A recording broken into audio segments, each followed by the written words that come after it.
Hey, what's up guys? Philip here bringing you another review video, and today we're going to be installing the Litmor wireless security camera in this little warehouse here. And this warehouse here is kind of just a side hustle my brother and I do, and we just do a little bit of reselling. We're not really going to get into that in this video, but what we are going to do is install this camera and kind of just show you how this thing works. So we're going to install it in the front over here of the warehouse, so if you follow me. So I'm going to install the camera over here, and that way we can see who comes in through the front door and we can monitor all of that stuff in the app. Alright, so we're going to unbox this thing, and here we go. So the first thing you're greeted with is some sort of instruction manual, and then the camera itself is right here. So it has this pretty unique design. Most cameras are kind of like a square looking shape or something like that, but this one here is like a ball shape. And I believe this ball pops out of here. And this is the camera itself. And this is the mounting bracket for the camera. So I'm thinking what we're gonna do is we're gonna find the screws here, which I think they're included in the box there. And we're gonna screw it into the wall. And then we're gonna attach the camera like that. And you can kind of angle it in the mount exactly where you want it to go. I also found that there were some screws here, which looks like they attach to the bracket itself. And it looks like it's gonna be 4 of these little screws with some of the, I forgot what these are called, but the ones that go into the wall first, and then the screws go into these to give it a more stable hold. And then the cable here, this is a micro USB to regular USB, and the point of this cable is for it to charge the batteries up. So when the battery dies on this thing, you can recharge it. So if we pop this thing open, you just twist it a little bit to the right, and once the arrow is on the lock and unlock, once it's on the unlock, you can pop it open like that. If you do want to charge the camera, what you do is you get the little micro USB cable and you plug it into the micro USB slot over there, and that's how you recharge it. And I believe the charge time is 8 hours, and then you're good to go. We're gonna first install this little mounting bracket that goes onto the camera, and we're gonna install the mounting bracket up in this corner somewhere. So what I'd recommend doing is getting a pen. And there's 4 holes in this mounting bracket, and what you're gonna do is you can measure it where you want it, but I don't really need any precise measurements. I'm just gonna put it in this corner here. I don't know, I guess right here, that looks good to me. And I'm just gonna mark these holes. So as you can see here, we have the 4 holes marked that are on the mounting bracket, just like this. And now what we're gonna do is drill some holes in there and put in the sheetrock screws into here.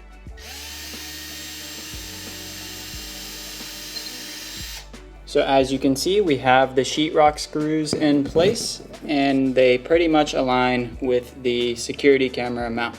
And now what the next step to do is install these screws that the camera came with into the actual camera mounting bracket.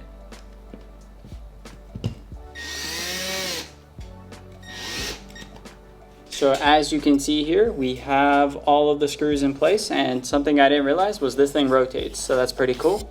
And now you can just plop the camera in there. We're gonna grab the camera right here and just plop it in. So it looks like it just snaps right in, and that's it. But before I leave the camera in here, we're gonna actually plop it out and install the app and actually connect this camera, and then we're gonna plop it back into the camera mount here.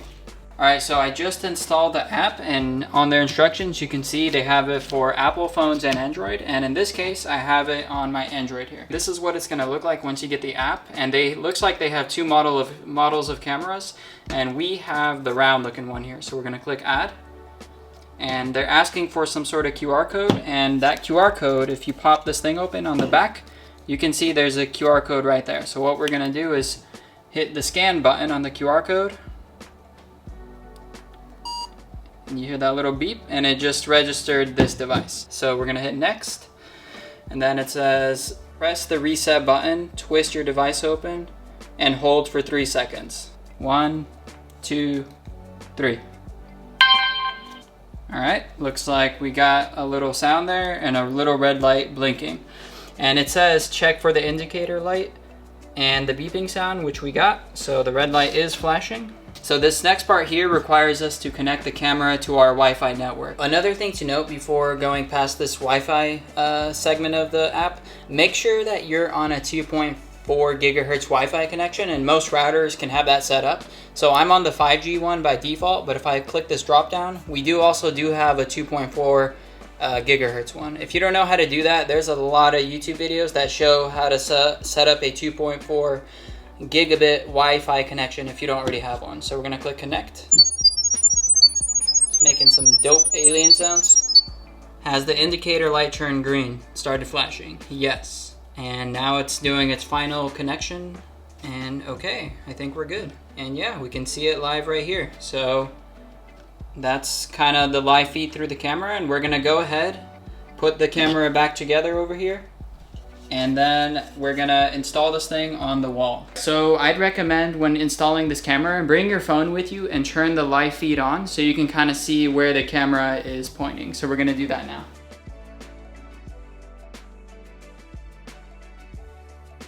So we have the camera installed, and as you can see up there, the camera is sitting and it looks like it's pretty stable and things are good. So now what we're gonna do is actually run through some of the features on the app and how they work. So as you can see on the screen here, I have the app pulled up, and we're gonna run through some of the settings really quickly. We're not gonna go into the details, but we'll showcase some of the main features. So on the front page here, you can see the live view, and this will quickly show you a live view of what's actually happening. You can see if I move my hand around, it's fairly responsive, I would say. I would say there's about a 2-second delay. So if we click on the settings here, we can actually go into the camera and see more things. So if we click on the settings here again, we can see all the features that this camera has to offer. And you have live view, you have lights, you can tell the camera whether to have lights on at night or not. You have a schedule here. I have mine set from 9 p.m. to 7 o'clock in the morning.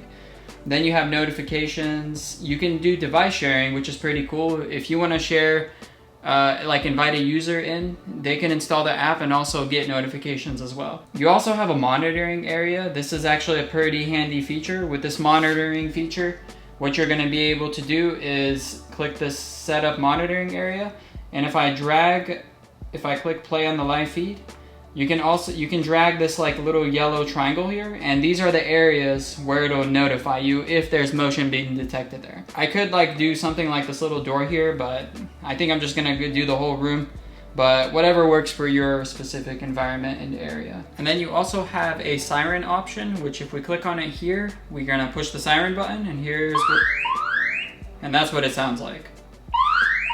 That's the loudest it gets, and you have this other one, but this one sounds kind of cheesy. It's like some, I don't know, alert thing.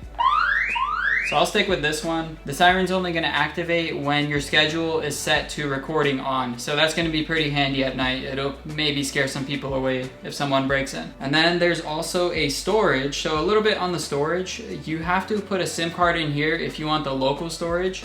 You can also get cloud storage, but you have to pay $6 or $7 a month for that, and all of your footage will be stored online. So it's really up to you on which route you want to take. But if you don't have the cloud storage or a SIM card, it's not going to record a thing. So make sure you at least put a little SIM card in there. They're like, you can get one for like $8-9 with a pretty decent amount of storage. And then the last thing to talk about is the battery life. So I haven't had this thing installed for long enough, but basically as time goes on, there's going to be a graph that shows how much battery life you have left. So as the battery depreciates, as it goes down, it's gonna basically show the graph that you need to replace it soon. So what you're gonna have to do is take that thing off every time and use this included cable to actually charge it up.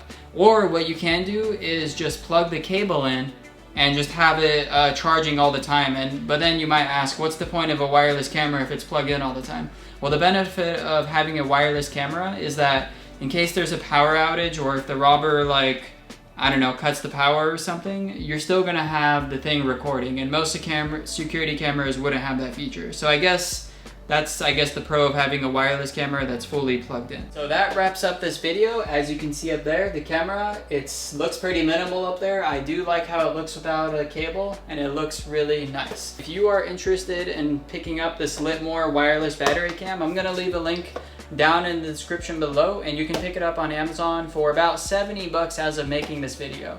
And that is pretty pricey for a security camera. Well, it depends on what you're looking for. There are some that run $200, $300 and they're like super serious mode.